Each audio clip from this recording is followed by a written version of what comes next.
यस्य शरणमात्रेण ज्ञान उत्पद्यते क्षय स एव सर्वसम्पन्न तस्मै श्री गुरुवे नमः। गुरु कृपा ही केवलम। श्री गुरुदेवेर श्रीचरणे प्रणति जानाय सकल साधु गुरु वैष्णवेर चरणे भूलंठित प्रणाम। आज शुभ कार्तिक मास दामोदर मासे कृष्णा अष्टमी तिथि। आजकेर এই তিথিতে শ্রী রাধাকুণ্ড প্রকট হয়েছিল। শ্রী রাধাকুণ্ডের মহিমা কি করে রাধাকুণ্ড প্রকট হয় সেই কথা আজ আস্বাদন করব গুরু কৃপায়। শ্রীল কৃষ্ণদাস কবিরাজ গোস্বামী পাদ পরম গ্রন্থ শ্রী শ্রী চৈতন্য চরিতামৃত গ্রন্থে তিনি লিপিবদ্ধ করছেন রাধাকুণ্ডের মহিমার কথা। তিনি লিখতে গিয়ে লিখছেন, সেই কুণ্ডে নিত্য কৃষ্ণ রাধিকার সঙ্গে জলে জলকেলি করে তীরে রাস রঙ্গে। সেই কুণ্ডে যে একবার করে স্নান তারে রাধার সমপ্রেম কৃষ্ণ করে দান। কুণ্ডের মাধুরী যেন রাধার মধুরিমা, কুণ্ডের মহিমা যেন রাধার মহিমা। এখন শ্যামকুণ্ড রাধাকুণ্ডের কথা উৎপত্তি কেমন করে হলো তা যদি জানতে হয় চলে যেতে হবে দাপর যুগে। দাপর যুগে আমরা শ্রীমদ্ ভাগবত মহাপুরাণ থেকে আমরা জানতে পাই, কংস নন্দলাল যশোদালাল শ্রীকৃষ্ণকে বধ করার জন্য বৃষরূপধারী এক অসুরকে প্রেরণ করে বৃন্দাবনে। সেই অসুরের নাম ছিল অরিষ্টাসুর। অরিষ্টাসুর পূর্বজন্মে কে ছিল? পূর্বজন্মে অরিষ্টাসুরের নাম ছিল দ্বিজসত্তম বরতন্তু। সেই দ্বিজসত্তম বরতন্তু দেবগুরু বৃহস্পতির ছাত্র ছিল। দেবগুরু বৃহস্পতির কাছে বিদ্যা অর্জন করত। দেবগুরু বৃহস্পতির কাছে বিদ্যা অর্জন করতে গিয়ে গুরুদেবের সামনে দুই পা ছড়িয়ে বসেছিল। দেবগুরু বৃহস্পতি ক্রোধান্বিত হয়ে অভিশাপ দেয় বরতন্তুকে, বলে, তোমার স্বভাব অনেকটা বৃষের মতো, দুই পা ছড়িয়ে এখানে বসেছ, আমি অভিশাপ দিচ্ছি, তুমি বৃষ হয়ে জন্ম নাও, অসুরজনী প্রাপ্ত হও। তখন বরতন্তু গিয়ে পড়ল দেবগুরু বৃহস্পতির চরণে, গুরুদেব আমার অপরাধ হয়ে গেছে, এই অপরাধ থেকে কি করে মুক্তি হবে আমার কি করে? তখন দেবগুরু বৃহস্পতি বললেন, তুমি দাপর যুগে আসবে, শ্রীকৃষ্ণের হাতে মৃত্যু হলে তোমার মুক্তি হবে। এই সেই দাপর যুগ, এই অরিষ্টাসুরই সেই দ্বিজসত্তম বরতন্তু আজ এসে পৌঁছালো শ্রীকৃষ্ণের কাছে। শ্রীকৃষ্ণের সখারা প্রতিদিনের মতো কৃষ্ণের সঙ্গে শ্রীদাম সুদাম দাম বসুদাম সুবল সখাগণ গোচারণ করতে গেছে গোবর্ষদের নিয়ে। আজ হাড়ে রেড়ে করে গোষ্ঠের মধ্যে কৃষ্ণের সঙ্গে গোচারণ করছে। বৃষ রূপধারী অরিষ্টাসুর গোচারণ ভূমিতে আক্রমণ করেছে। কৃষ্ণ বলরাম সখাদের সঙ্গে খেলা করছে। হঠাৎ করে অরিষ্টাসুরকে দেখতে পেয়ে কৃষ্ণের সখাগণ ভয় পেয়ে কৃষ্ণ কৃষ্ণ বলে চিৎকার করে উঠল। আর গরুর বাছুর যারা গোবর্ষপাল যারা ছিল তারা অরিষ্টাসুরের এই বিশাল দেহ দেখে, এই বৃহৎ প্রকাণ্ড শরীর দেখে ভয়ে চারিদিকে পালিয়ে গেল।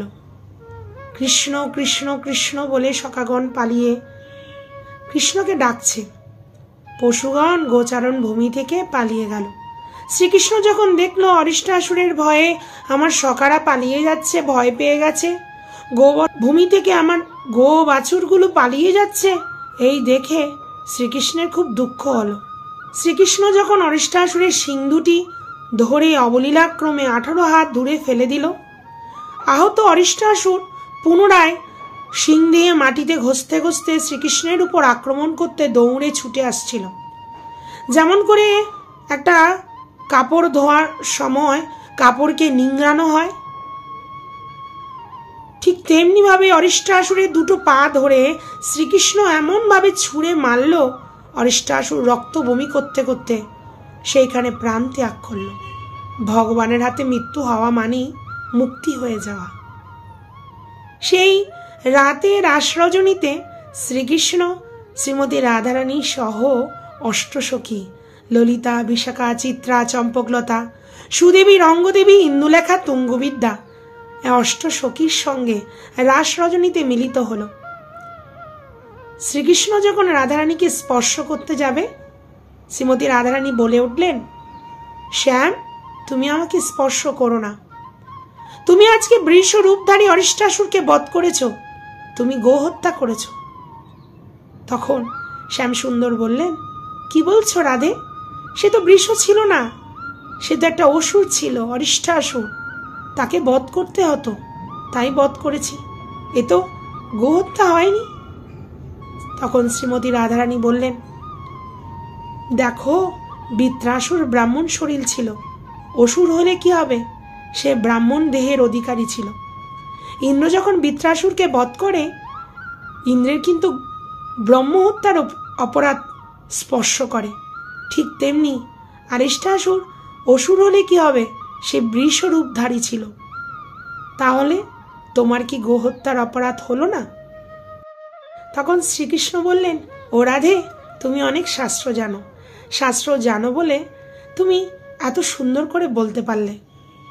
হ্যাঁ, যদি আমার গোহত্যা হয় তাহলে তুমি বলে দাও, আমি কি করে এই যে অপরাধ থেকে কি করে মুক্তি লাভ করব, কি করে আমি পুনরায় পবিত্র হব?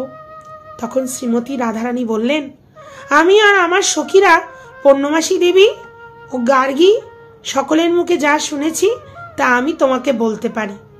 তুমি যদি তা করো তাহলে অবশ্যই গোবর্জনিত মহাপাপ থেকে তুমি মুক্ত হবে। শ্রীকৃষ্ণ বললেন, ঠিক আছে, বেশ, তাহলে শুনি তো কি করতে হবে তুমি বলো। তখন শ্রীমতী রাধারানী বললেন, এই পাপ থেকে মুক্ত হতে হলে তোমাকে পৃথিবীতে ঘুরে ঘুরে সমস্ত তীর্থের বাড়িতে স্নান করতে হবে। তাহলে তুমি তীর্থে তীর্থে গিয়ে সেখানের পুণ্য শরীরে স্নান করো, তাহলে অবশ্যই তুমি পাপ মুক্ত হবে। শুনে শ্রীকৃষ্ণ বললেন, আমি তীর্থে স্নানের জন্য কোথায় যাব রাধে? এমন যদি হয়, ত্রিভুবনের সমস্ত তীর্থকে আমি যদি এখানে আসতে বলি, আমি যদি এখানে নিয়ে আসি, তাহলে তো আমি সেই তীর্থের জলে স্নান করতে পারবো। এই কথা বলে শ্রীকৃষ্ণ তার বাম চরণের গোড়ালি দিয়ে মাটিতে একটা আঘাত করল। আঘাত করা মাত্রই পাতাল থেকে গঙ্গা, যমুনা, অন্যান্য যত তীর্থের বাড়ি আছে সকলে উপস্থিত হলো। উপস্থিত হয়ে শ্রীকৃষ্ণকে প্রদক্ষিণ করতে লাগলো। শ্রীকৃষ্ণ বললেন, তোমরা এখানেই অবস্থান করো, হে তীর্থ সকল, তোমরা এখানেই অবস্থান করো। আমি তোমাদের পূর্ণ শরীরে স্নান করব, স্নান করে গোহত্যার অপরাধ থেকে মুক্ত লাভ করব। সমস্ত তীর্থের বাড়ি ভগবানের আদেশ মতো সেই ছোট্ট কুণ্ডের মধ্যে অবস্থান করতে লাগলো। শ্রীকৃষ্ণ সেই জলে স্নান করল। স্নান করে শ্রীমতী রাধারানীকে বললেন, দেখো রাধে, হে গোপীগণ, তোমরাও দেখো, তোমাদের মনের ইচ্ছা পূরণ হয়েছে তো? আমি সর্বতীর্থে স্নান করছি। এখানে সর্বতীর্থ উপস্থিত হয়েছে, গঙ্গা, যমুনা, সরস্বতী, নর্মদা সকলেই এসেছে। আমি সেই জলে স্নান করছি। এইবার তো আমি পবিত্র হয়ে গেলাম, তাই না রাধে? শ্রীকৃষ্ণের কথা শুনে শ্রীমতী রাধারানী বললেন, তোমার তো ছলের শেষ নেই, না জানি কোনো ছল করে বলছো। তুমি তো ছল ছাড়া কিছুই করো না। তুমি যে সকল তীর্থকে এনেছ, কি করে বুঝবো? কি করে বুঝবো এখানে সকল তীর্থ এসেছে? ঠিক আছে, এক্ষুনি সকল তীর্থ এখানে প্রকট হয়ে নিজেদের পরিচয় দেবে।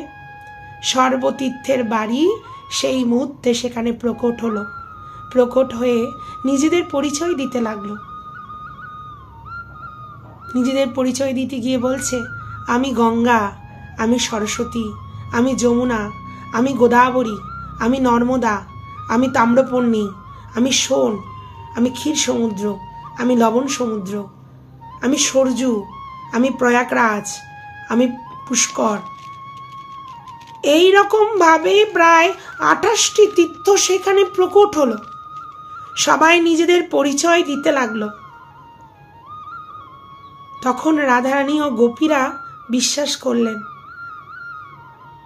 সকল তীর্থরা বলছেন, আমাদের বিশ্বাস করুন, আমরা এখানে এই মুহূর্তে অবস্থান করছি, দেখুন আমাদের দর্শন করুন, আমরা পৃথক পৃথক আপনাদের দর্শন দিচ্ছি। শ্রীমতী রাধারানী গোপীদের আর কোনো আপত্তি রইল না।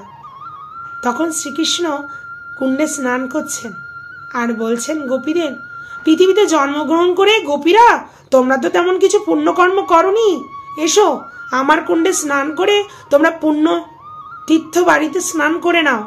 এসো এসো, ও রাধে তুমিও এসো, আমার কুণ্ডে স্নান করো। সর্বতীর্থময় এই সরোবর সর্বতীর্থে পরিণত হয়েছে এই সরোবর। এসো এই জলে স্নান করে কিছু পুণ্য হয়ে যাক তোমাদের। শ্রীমতী রাধারানী মুচকি হেসে নিজের মহিমা প্রচারার্থে শ্যাম সুন্দরে তৈরি করা কুণ্ডের পশ্চিম দিকে একটা কুণ্ড তৈরি করবেন বলে ঠিক করলেন। সেখানে অরিষ্টাসুরের পায়ের আঘাতে একটা ছোট্ট একটা গর্তের মতো হয়েছে। শ্রীমতী রাধারানী ও গোপীরা সকলে নিজেদের চুড়ি, নিজেদের কঙ্কন দিয়ে সেই গর্তের থেকে মাটি তুলে তুলে তুলে তুলে ছোট্ট একটা কুণ্ড তৈরি করতে লাগলেন। তৈরি করছেন, খুঁড়ের আঘাতে যে গহ্বরটা হয়েছে সেইটিকে চুরি দিয়ে গোপীরা একটা কুণ্ড তৈরি করার চেষ্টা করছে। কুণ্ড হয়েছে কিন্তু তাতে কোনো জল নেই। তখন শ্রীকৃষ্ণ বললেন, ও রাধে, কুণ্ড তো হয়েছে কিন্তু ওতে তো জল নেই, এক কাজ করো, তুমি আমার কুণ্ড থেকে জল নাও, আমার কুণ্ড থেকে তোমার এই কুণ্ড পরিপূর্ণ করে নাও। তখন রাধারানী নাক ছিটকিয়ে বলেন, আমি ওই জল স্পর্শ করব না, ও গোহত্যার কারণে তুমি স্পর্শ করাতে ওই জল অপবিত্র হয়ে গেছে, আমি মানসী গঙ্গা থেকে জল নিয়ে আসব। শ্রীমতী রাধারানী সহ গোপীরা সকলে মানসী গঙ্গা থেকে জল আনবেন বলে ঠিক করলেন।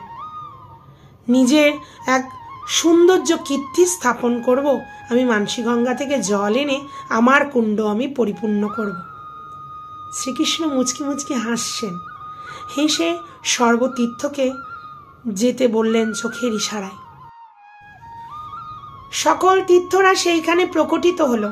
প্রকটিত হয়ে শ্রীমতী রাধারানীকে বললেন, ও রাধে, হে বিশ্ববানু নন্দিনী, আপনার মহিমার কথা ব্রহ্মা আদি দেবগণ কেউই জানে না। বৈকুণ্ঠেশ্বরী লক্ষ্মীও আপনার মহিমার কথা জানে না, একমাত্র শ্রীকৃষ্ণই জানে আপনার মহিমার কথা। তিনি আপনার শ্রীচরণে নূপুর পরিয়ে দেন, আপনার কৃপা কটাক্ষ পাওয়ার জন্য তিনি অপেক্ষা করেন, আপনার কৃপা কটাক্ষ পেলে নিজেকে ধন্য মনে করে। হে রাধে, হে করুণাময়ী, আমাদের একটু সুযোগ দিন, আমরা যেন আপনার সেবা করতে পারি। আপনি যদি আমাদের সেবার সুযোগ দিন তাহলে আমরা ব্রজমণ্ডলে অবস্থান করতে পারি। একবার আপনি কৃপা করুন রাধে, কৃপা করে আমাদের ইচ্ছা পূরণ করুন।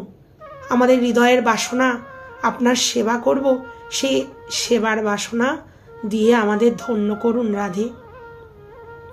তখন শ্রীমতী রাধারানী হাসছে, হেসে বললেন, কি অভিলাষ, তোমাদের কি অভিলাষ তা তো বলো। তখন পবিত্র তীর্থের শরীরে জল সকলে প্রকটিত হলো। প্রকটিত হয়ে বললেন, আপনার আদেশ পেলে আমরা সবাই আপনার কুণ্ডে অবস্থান করতে চাই, আপনার কুণ্ডে অবস্থান করে আপনার মহিমা জগৎকে জানাতে চায়, আপনার সেবা করতে চায়, আপনার লীলার সঙ্গী হতে চায়। একবার সুযোগ দিন রাধে। তখন শ্রীমতী রাধারানী সখীদের সম্মতি নিয়ে শ্রীকৃষ্ণের দিকে তাকালেন। তাকিয়ে হেসে তীর্থদের বললেন, ঠিক আছে, বেশ, তোমরা তাহলে আমার কুণ্ডে এসে উপস্থিত হও। শ্রীমতী রাধারানীর অনুমতি পেয়ে তখন উভয় কুণ্ডের মধ্যস্থলের মাটি ভেদ করে সমস্ত তীর্থের বাড়ি শ্রী রাধা কুণ্ডে এসে পরিপূর্ণ হয়ে গেল। শ্যামকুণ্ড থেকে তীর্থের বাড়ি এসে রাধাকুণ্ড পরিপূর্ণ হয়ে গেল। সমস্ত তীর্থের সঙ্গে স্থাবর জঙ্গম সবাই সেদিন সুখ সাগরে নিমজ্জিত হল। সকল তীর্থ উপস্থিত হয়ে শ্রীমতী রাধারানীর চরণ বন্দনা করে শ্রীমতী রাধারানীকে প্রদক্ষিণ করে শ্রীকুণ্ডে অবস্থান করতে লাগলেন। সেই দিনটি ছিল আজকের দিন, কার্তিক মাসে কৃষ্ণ অষ্টমী তিথি। বহু তীর্থের জলে পরিপূর্ণ হয়ে যাওয়ার কারণে এই অষ্টমীকে বহুলা অষ্টমী বলা হয়।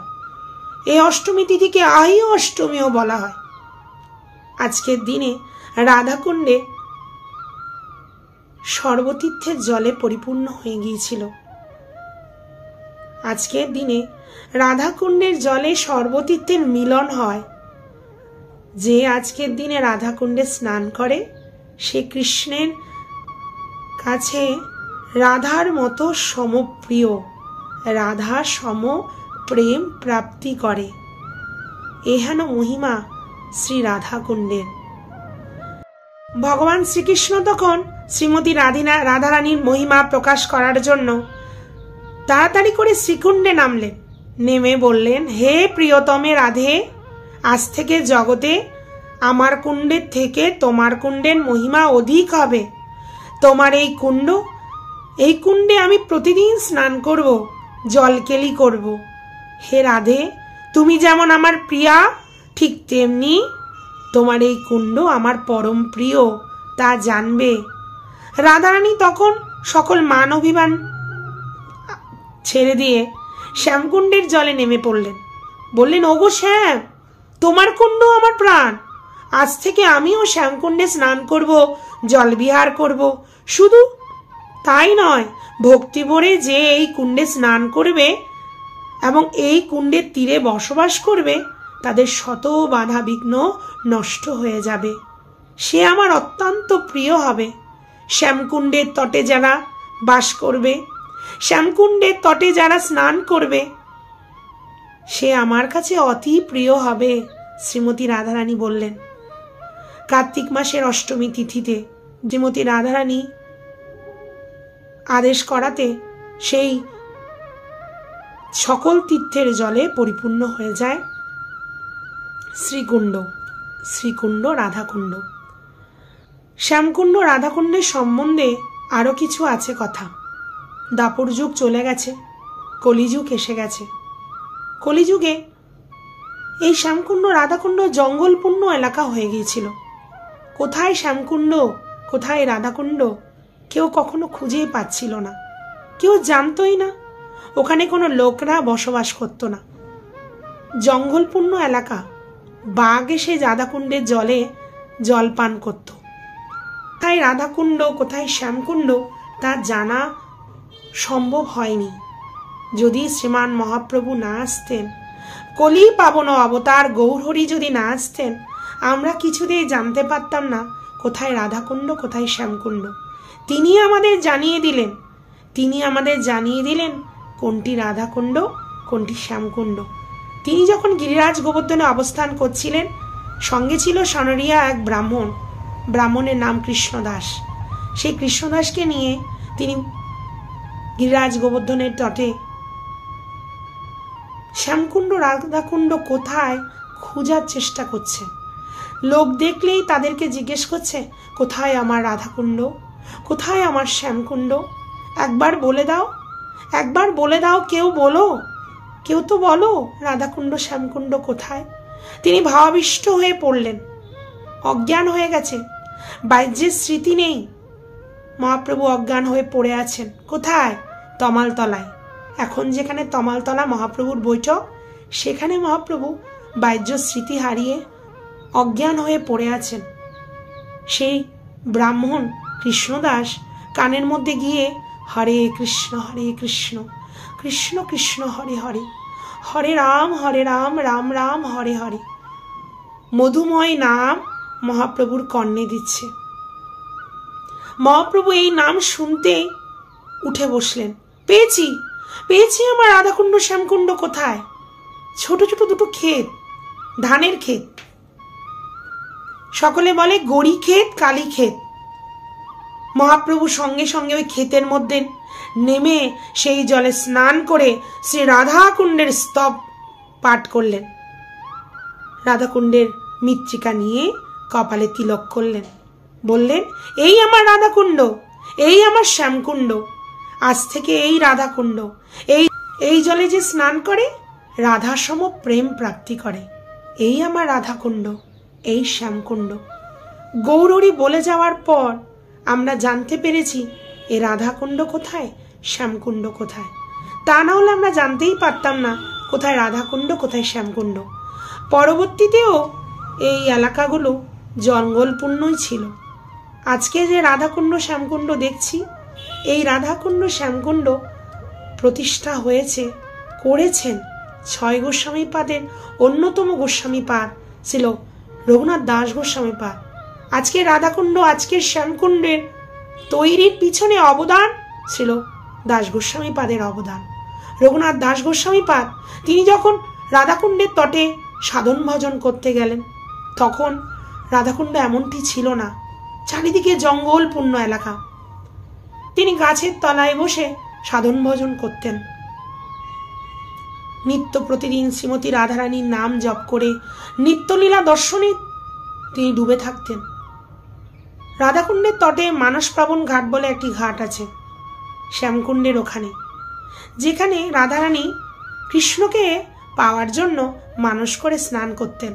সেই ঘাটের তটে একদিন রঘুনাথ দাস গোস্বামীপাদ ভজন করছেন গাছের তলায় বসে, নিবিড় ভজনে লিপ্ত হলেন, ভজনে ডুবে আছেন। সেই সময় সনাতন গোস্বামীপাদের ভজন কুটির ছিল গোবর্ধনে, এখনো আছে, আপনারাই দেখতেই পান। চক্লেশ্বর মহাদেবের কাছে সনাতন গোস্বামীপাদের ভজন কুটির। সেইখান থেকে রাধাকুণ্ডে স্নান করতে আসলেন সনাতন গোস্বামীপাদ। এসে দূর থেকে দেখছেন রঘুনাথ গাছের তলায় বসে সাধন ভজন করছেন, ধ্যানের মধ্যে ডুবে আছেন। নিজের কোনো বাহ্য জ্ঞান নেই, বাইরের জগতের সঙ্গে রঘুনাথ দাস গোস্বামীপাদের কোনো সম্পর্ক নেই। সনাতন গোস্বামীপাদ দেখলেন রঘুনাথ দাস গোস্বামীপাদের পাশ দিয়ে একটি বাঘ রাধাকুণ্ডে জল খাচ্ছে।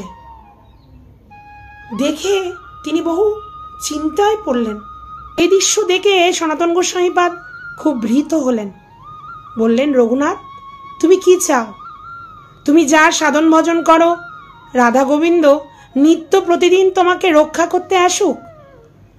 তুমি যার সাধন ভজন করো শ্রীমতী রাধারানী, তিনি তো তোমার প্রাণ বাঁচানোর জন্য দাঁড়িয়ে থাকে, তা না হলে হিংস্র বাঘের হাতে তুমি মৃত্যুবরণ করবে। তুমি কি চাও? তুমি কি চাও আমার রাধারানী কষ্ট হোক? তুমি কি চাও তোমার রাধারানী কষ্ট হোক?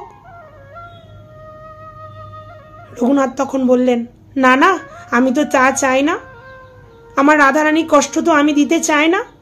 তাহলে তুমি কুঠিয়া করে ভজন করো, কারণ তুমি আজকে যখন সাধন ভজন করছিলে মানসপাবন ঘাটে, তখন একটা বাঘ এসে তোমার পাশে শ্যামকুণ্ড থেকে জল পান করছিল। যে কোনো মুহূর্তে তোমার প্রাণ নাশ হতে পারে। রাধারানী তোমার প্রাণের দায়িত্ব নিয়ে তোমাকে রক্ষা করেছে। এই যে কষ্টটা কেন রাধারানী করবে বলো? এই কথা শুনে শ্রী রঘুনাথ দাস গোস্বামীপাদ নিজের ভুল বুঝতে পেরেছেন। তিনি সনাতন গোস্বামীপাদের চরণে পড়ে প্রণাম করে নিজের কুঠিয়ায় বাস করে ভজন করবেন বলে ঠিক করেছেন। আজকে যে রাধাকুণ্ড আমরা দর্শন করি, এটা ছিল দাস গোস্বামীপাদের অবদান। কি করে এই রাধাকুণ্ড সংস্করণ হলো, কি করে রাধাকুণ্ড এত সুন্দর হলো, তার কথাই বলছি। কথাই বলে ভক্তের ভগবান। রঘুনাথ দাস গোস্বামীপাদ কিছু চাইনি ভগবানের কাছে, তিনি নিষ্কিঞ্চন ছিলেন। কোনো অর্থ ব্যয় করে যে রাধাকুণ্ড শ্যামকুণ্ড সংস্করণ করবেন এটা কোনোদিন চিন্তাও করেনি, কিন্তু ভক্তের ইচ্ছা ভগবান পূরণ করে। রঘুনাথ দাস গোস্বামীপাদ মনে মনে ভাবতেন, যদি এই রাধাকুণ্ড শ্যামকুণ্ড সুন্দর করা যেত তাহলে সকলে এসে থাকতে পারত, ভজন করতে পারতেন, বেশ ভালো হতো। তাই তিনি চিন্তা করলেন এই কি করে এই ভজনের স্থলীকে আরো সুন্দর করা যায়, কি করে রাধাকুণ্ড শ্যামকুণ্ড সুন্দর করা যাবে, সেই চিন্তা করতে লাগলেন। তখন ঘটনা ঘটল একটি, কি করে রাধাকুণ্ড শ্যামকুণ্ড সংস্করণ হলো। এক ধনী শেঠ গিয়েছিল বদ্রীনাথে বদ্রী বিশালকে পুজো করতে। বদ্রী বিশালকে যখন পুজো করতে গেছে, বদ্রী বিশাল প্রচুর অর্থ বদ্রী বিশালকে দিয়ে সেবা করবেন, মন্দিরের সংস্করণ করবেন চিন্তা করছে। সেই রাতে নারায়ণ বদ্রীনাথ স্বপ্ন দেখালেন, বললেন তোমার অনেক অর্থ না, এই অর্থ তুমি এখানে ব্যয় করতে চাও, তুমি এখানে ব্যয় করো না, এই অর্থ নিয়ে তুমি ব্রজধামে চলে যাও, সেখানে রাধাকুণ্ড, সেই রাধাকুণ্ডে আমার প্রিয় ভক্ত রঘুনাথ আছে, রঘুনাথকে তুমি এই অর্থ দাও, সে নিশ্চয় সেবায় লাগাবে। সেই শেঠজি নারায়ণের কথা শুনে, বদ্রীনাথের কথা শুনে অর্থ নিয়ে ছুটলেন ব্রজধামে। সেখানে রাধাকুণ্ডের তটে রঘুনাথ দাস গোস্বামীপাদ ছোট্ট কুঠিয়া করেছিলেন। কুঠিয়ায় গিয়ে রঘুনাথ দাস গোস্বামীপাদের সঙ্গে দেখা করলেন, বললেন আমি বহু দূর থেকে এসেছি, বদ্রী বিশাল আমায় স্বপ্ন দেখিয়েছে, বলেছেন আমার অনেক অর্থ, আমি বদ্রী বিশালের সেবা করতে চাই। বদ্রী বিশাল বললেন এই অর্থ আপনাকে দেওয়ার জন্য, যদি আপনার কোনো সেবায় লাগে। শ্রী রঘুনাথ দাস গোস্বামীপাদ বললেন অর্থের আমার কি প্রয়োজন, আপনি যদি অর্থ দিতেই চান তাহলে এই রাধাকুণ্ডটি আপনি সংস্করণ করুন। শ্রী রঘুনাথ দাস গোস্বামীপাদের কৃপা নিয়ে শেঠজি রাধাকুণ্ডে খনন কার্য শুরু করলেন। তখন রাধাকুণ্ডের খনন কার্য শুরু করার পর ব্রজনাভকুণ্ড, কঙ্কন কুণ্ড ও প্রাচীনকালের যত ঘাট সব দৃষ্টিগোচর হলো। তিনি সুন্দর করে রাধাকুণ্ডের সংস্করণ করা শুরু করলেন। রাধাকুণ্ডের সংস্করণের পর সেইখানে সকলে এসে কুঠিয়া করতে লাগলেন। রঘুনাথ দাস গোস্বামীপাদের কুঠিয়া তো আছে। তারপর একে একে করে সকলে আসতে লাগলেন। গোপাল ভট্ট গোস্বামীপাদ, শ্রী জীব গোস্বামীপাদ, ভূগর্ভ গোস্বামীপাদ, একে একে করে সকলের ভজন কুটির তৈরি হতে লাগলো শ্রী রাধাকুণ্ডের তটে। এইভাবে রাধাকুণ্ড সংস্করণ হতে লাগলো। এরপরে এইদিকে কুণ্ডের পর, রাধাকুণ্ডের পর শ্যামকুণ্ড সংস্করণের কাজ শুরু হতে লাগলো। রাধাকুণ্ডটা 4 কোণা করে তৈরি হলো, শ্যামকুণ্ডকেও 4 কোণা করে খুব সুন্দর করে তৈরি করার ব্যবস্থা করতে লাগলো রঘুনাথ দাস গোস্বামীপাদ। কুণ্ডদ্বয় সংস্করণের সময় একটা ঘটনা ঘটল। রাধাকুণ্ডটা ছিল 4 কোণা, কিন্তু রঘুনাথ দাস গোস্বামীপাদ শ্যামকুণ্ডের আকারটিও এই 4 কোণা আকার করবেন বলে ঠিক করলেন। এমন সময় একটি স্বপ্ন আসলো। সেই দিন রাধাকুণ্ড সংস্করণ হবে, তার আগের দিন রাত্রেবেলা পঞ্চপাণ্ডবের প্রধান যুধিষ্ঠির মহারাজ স্বপ্ন দেখালেন রঘুনাথ দাস গোস্বামীপাদকে। বললেন হে প্রভু, আমরা পঞ্চপাণ্ডব দীর্ঘদিন শ্যামকুণ্ডের তটে থেকে শ্রীকৃষ্ণের ভজন করছি, বৃক্ষরূপে অবস্থান করছি। যদি আপনি শ্যামকুণ্ডে চৌকোনাকৃতি করেন তাহলে আমাদের অস্তিত্ব লোপ পাবে, কৃপা করে আমাদের বিলোপ ঘটাবেন না। স্বপ্ন ভঙ্গ হলো। প্রভাত সময়ে রঘুনাথ দাস গোস্বামীপাদ শ্যামকুণ্ডের তটে গেলেন। গিয়ে দেখলেন পঞ্চপাণ্ডবে বৃক্ষ দর্শন করলেন। তিনি সংকল্প থেকে বিরত হলেন, শ্যামকুণ্ড আর চৌকোনা করবেন না বলে ঠিক করলেন। শ্যামকুণ্ড রাধাকুণ্ডের মতো চৌকোনা আকৃতির নয়, আমরাও এখনো দেখতে পাই। বর্তমানে আমরা যখন যাই দেখতে পাই রাধাকুণ্ড যেমন 4 কোণা আকৃতির, শ্যামকুণ্ডটি আঁকা বাঁকা। শ্যামকুণ্ড এই আঁকা বাঁকা হয়েছে কেন? এই পঞ্চপাণ্ডব বৃক্ষের কারণে। শ্যামকুণ্ডে যে বাঁধানো ঘাট দেখি না, সেই ঘাটগুলো সুন্দর করে তৈরি করে দিয়েছেন ভক্তশ্রেষ্ঠ লালাবাবু। পরবর্তীতে সম্রাট আকবর তিনিও এসেছিলেন এই রাধাকুণ্ডে। পঞ্চপাণ্ডবের কথায় আসছি, কি করে পঞ্চপাণ্ডব শ্যামকুণ্ডের তটে আছে।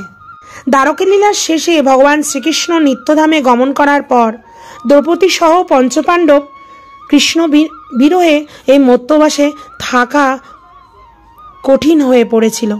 কৃষ্ণের সঙ্গ পাওয়ার জন্য তারা ব্যাকুল হয়ে উঠেছে। কৃষ্ণ যখন চলে গেছেন তারাও সশরীরে স্বর্গে গেছেন, এই ভেবে যে স্বর্গে শ্রীকৃষ্ণের সঙ্গে দেখা হবে। দ্রৌপদীও সঙ্গে গেছেন। স্বর্গযাত্রার পথে যেতে যেতে প্রথমে দ্রৌপদী, তারপর সহদেব, তারপরে নকুল, তারপরে অর্জুন, তারপরে ভীম দেহত্যাগ করে নিত্যলোকে চলে যান। তারপর সশরীরে যুধিষ্ঠির স্বর্গে পৌঁছে গেলেন। সেখানে গিয়ে তিনি কৃষ্ণকে অনুসন্ধান করছেন। কোথায় শ্রীকৃষ্ণ? যুধিষ্ঠিরকে ধর্মরাজ প্রশ্ন করছেন, আপনি কাকে খুঁজছেন? যুধিষ্ঠির বললেন, কৃষ্ণকে খুঁজছি। নিজের মনোবাসনার কথা বললেন। কৃষ্ণকে ছাড়া যে থাকা অসম্ভব। ধর্মরাজ বললেন, কৃষ্ণ তো এখানে নেই। লীলার প্রয়োজনে রূপ ধারণ করে তিনি ভূলোকে এসেছিলেন। ভূলোক থেকে তিনি নিত্যলোকে চলে গেছেন। মানুষের কর্ম অনুসারে এই স্বর্গলোকে আসে, সুখ ভোগ করে, আবার পুনরায় তাকে মর্ত্যভূমিতে জন্ম নিতে হয়। শ্রীকৃষ্ণ এখানে নেই। একথা শুনে যুধিষ্ঠির বিলাপ করে কেঁদে উঠলেন। যুধিষ্ঠির বিরহ যন্ত্রণা সহ্য করতে পারলেন না। ভগবান দৈববাণী দিয়ে যুধিষ্ঠিরকে বললেন, হে প্রিয় সখা, তোমরা মানে অর্জুন, নকুল, সহদেব, ভীম সকলে আমাকে বড় ভালোবাসো। তোমরা কখনোই আমাকে কৃষ্ণ রূপধারী শরীরে দর্শন করতে পারবে না। তবে তোমরা যদি ব্রজমণ্ডলে বৃক্ষরূপে জন্ম নাও, তাহলে প্রতিদিন আমার লীলা দর্শন করতে পারবে। যুধিষ্ঠির মহারাজ বললেন, প্রভু, বৃক্ষ অতি উৎকৃষ্ট জন্ম। আমরা যদি বৃক্ষের চেয়েও নিকৃষ্ট জন্মে জন্ম নিতে হয়, তাও আমরা জন্ম নেব, তাতেও আমরা রাজি আছি। যদি তোমাকে পাওয়া যায়, তাহলে আমরা নিকৃষ্ট জন্মেও জন্ম নিতে পারি। কৃষ্ণ বললেন, না, তোমরা ব্রজমণ্ডলে বৃক্ষরূপে জন্ম নাও। সেখানে নিত্য প্রতিদিন আমি লীলা করি, আমার লীলা দর্শন করতে পারবে। সেই সময় পঞ্চ পাণ্ডবরা শ্যামকুণ্ডের উত্তর তীরে নিম বৃক্ষরূপে জন্ম নিলেন। বর্তমানে বৃক্ষদের শরীর বড় জরা জীর্ণ অবস্থায় চলে এসেছে। প্রায় সকল বৃক্ষ লোপ পেয়েছে। মনে হয় একটি বৃক্ষই আছে। সেই বৃক্ষ বড় জরাজীর্ণ হয়ে পড়েছে। সময়ের পরিবর্তনের সঙ্গে সঙ্গে বৃক্ষগুলো লোপ পেয়ে গেছে। এই বৃক্ষগুলো থাকার কারণে শ্রী রঘুনাথ দাস গোস্বামী পাদ শ্যামকুণ্ডটি রাধাকুণ্ডের মতো চৌকানা করতে পারেননি। তাই শ্যাম কুণ্ড আঁকা বাঁকা। ব্রজবাসীরা বড় প্রেম সে বলে, রাধা রানী সিধা হ্যাঁ, রাধা কুণ্ড ভি সিধা হ্যাঁ। শ্যাম বড় টেরে মেরে হ্যাঁ, তাই শ্যামকুণ্ড টেরে মেরে হওয়া। অপূর্ব সুন্দর শ্যামকুণ্ড রাধাকুণ্ডের উৎপত্তি কথা আমরা আজ আস্বাদন করলাম এই বহুল অষ্টমীতে। রাধাকুণ্ডের স্নানের জন্য ভক্তবৃন্দরা উপস্থিত হয়ে গেছে কুণ্ডে। লাখে লাখে লোক আজ স্নান করবেন রাধাকুণ্ডে। রাধাকুণ্ডে স্নান করলে রাধার সম প্রেম প্রাপ্তি হবে। আমরা গৃহে বসে বা যেখানেই বসে আছি, সেইখানে বসে রাধাকুণ্ডকে কোটি কোটি প্রণাম নিবেদন করছি। হে রাধারানী, কৃপা করো, জন্মে জন্মান্তরে যেন, এই জন্মে নয়, কোটি কোটি জন্মেও যেন আমরা যেন রাধাকুণ্ডের স্মরণে মননে থাকতে পারি, সবসময় যেন তোমার চরণের দাসী হয়ে থাকতে পারি। এই কৃপা করো শ্রীমতী রাধারানী। আজ রাধারানীর চরণে কোটি কোটি প্রণাম নিবেদন করছি। রাধাকুণ্ডকে মানসে স্মরণ করে এই গৃহে বসে প্রণাম নিবেদন করছি। জয় শ্রী রাধাকুণ্ডের জয়, জয় শ্রীমতী রাধারানীর জয়। হে রাধে, করুণাময়ী রাসেশ্বরী রাধে, বিনোদিনী রাধে, হে রাধে, কোটি কোটি প্রণাম নিবেদন করছি তোমায়। আজ এখানেই হরিকথা বিশ্রাম করছি। আপনাদের যদি ভালো লেগে থাকে কুণ্ডের মহিমার কথা, তাহলে আমার এই চ্যানেলটি আপনারা সাবস্ক্রাইব করুন। সাবস্ক্রাইব করে আমার সঙ্গে থাকুন। পরবর্তী দিন নতুন কোনো লীলা নিয়ে আবার আসছি, এই আশা রাখছি। সকলের চরণে ভুলণ্ঠিত প্রণাম। আজ এখানেই হরিকথা বিশ্রাম করছি। জয় শ্রী রাধে, জয় জগৎবন্ধু হরি, জয় শ্রী গুরুদেব।